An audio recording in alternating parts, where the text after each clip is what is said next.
Hello friends, welcome to West Bengal educational tube. সবচেয়ে ছোট সংখ্যা কোনটি যাকে 15, 17, 19 দিয়ে ভাগ করলে যথাক্রমে 4, 6, 8 এর অবশিষ্টাংশ থাকে?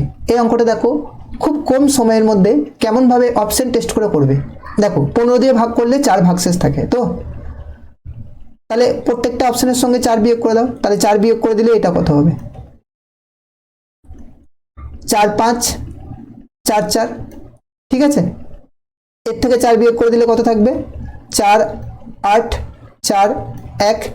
এর থেকে 4 বিয়োগ করে দিলে থাকবে তোমার 4, 8, 3, 0।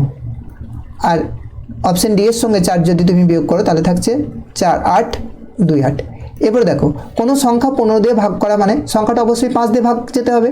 তাহলে 5 দিয়ে ভাগ যাওয়া মানে এককের অঙ্কে শূন্য থাকতে হবে। তাহলে এককের অঙ্কে শূন্য আছে একমাত্র অপশন সি এতে। ঠিক আছে, তাহলে অপশন সিটাই হচ্ছে কারেক্ট অ্যান্সার। এই ধরনের ভিডিও পেতে এই চ্যানেলটি অবশ্যই সাবস্ক্রাইব করে রাখো। Thank you for watching this video.